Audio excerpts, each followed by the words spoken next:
मेरा नाम अनन्या सिंह है।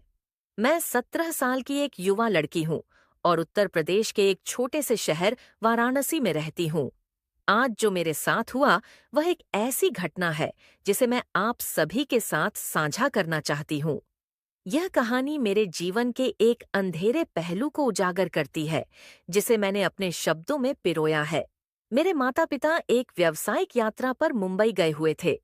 घर में सिर्फ मैं और मेरे बड़े भाई अर्जुन थे। अर्जुन की शादी हो चुकी है, लेकिन उनकी पत्नी यानी मेरी भाभी अपने मायके चली गई थी। इस तरह हम दोनों घर पर अकेले थे।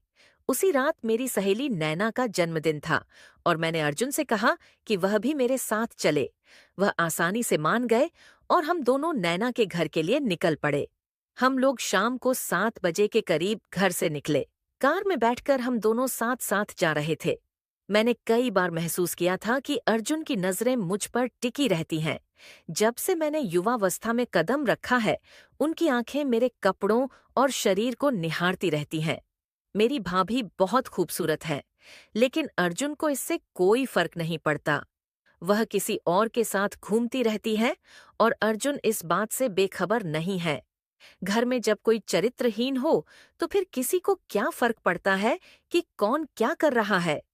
मेरी माँ भी हमेशा पैसों के पीछे भागती रहती है।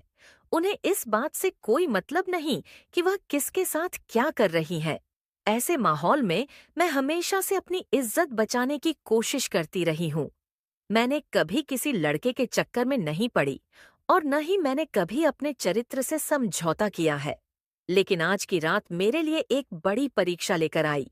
रात के करीब 10 बजे हम गंगा किनारे एक सुनसान जगह पर पहुंचे। कोहरा इतना घना था कि सड़क दिखना मुश्किल हो रहा था। अर्जुन ने कहा कि कोहरा कम होने तक हमें रुकना चाहिए। उन्होंने कार को सड़क के किनारे खड़ा कर दिया। हम दोनों कार में बैठे हुए थे और मैं कोहरा छंटने का इंतजार कर रही थी। तभी अर्जुन ने मेरी तरफ देखा और कहा, अनन्या, तुम बहुत खूबसूरत हो। तुम्हारी भाभी मुझे उतना प्यार नहीं दे पाती क्योंकि वह किसी और के साथ व्यस्त रहती है। मुझे लगता है कि हम दोनों को एक दूसरे का साथ देना चाहिए। मैं चौंक गई। उनकी बातों ने मुझे झकझोर दिया।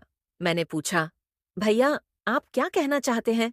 उन्होंने मुस्कुराते हुए कहा, बचपन के दोस्त और जवानी के दोस्त में फर्क होता है। तुम्हारा कोई बॉयफ्रेंड भी नहीं है और मैं भी अकेला हूँ। हम दोनों एक दूसरे के लिए बने हैं। मैं समझ चुकी थी कि वह क्या कहना चाहते हैं। मेरे मन में एक लड़ाई छिड़ गई।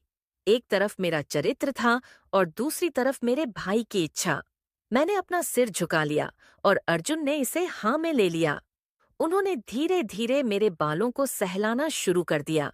मैं स्तब्ध थी और मेरे शरीर में एक अजीब सी ठंडक महसूस हो रही थी। मैंने खुद को उस स्थिति में फंसा हुआ पाया जहां से निकलना मुश्किल लग रहा था। लेकिन तभी मेरे मन में एक विचार कौंधा। मैंने खुद से कहा, नहीं, मैं ऐसा नहीं होने दूंगी। मेरा चरित्र मेरी पहचान है और मैं इसे किसी के लिए भी दांव पर नहीं लगा सकती। मैंने अचानक से कार का दरवाजा खोला और बाहर निकल गई। अर्जुन हैरान रह गए। मैंने उनसे कहा, भैया, आप मेरे भाई हैं और मैं आपकी बहन। हमारे रिश्ते की सीमाएं हैं और मैं इन्हें पार नहीं कर सकती।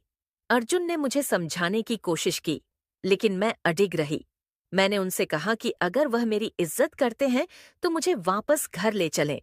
वह चुपचाप कार चलाने लगे और हम घर की ओर बढ़ने लगे। रास्ते भर मैंने खुद को समझाया कि मैंने सही फैसला लिया है। घर पहुंचकर मैंने अपने कमरे में जाकर दरवाजा बंद कर लिया। मैंने खुद से वादा किया कि मैं कभी भी अपने चरित्र से समझौता नहीं करूंगी, चाहे परिस्थितियां कितनी भी कठिन क्यों न हों।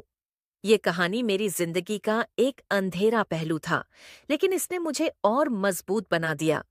मैंने सीखा कि कभी-कभी सही रास्ता चुनना मुश्किल होता है, लेकिन यही हमें एक बेहतर इंसान बनाता है।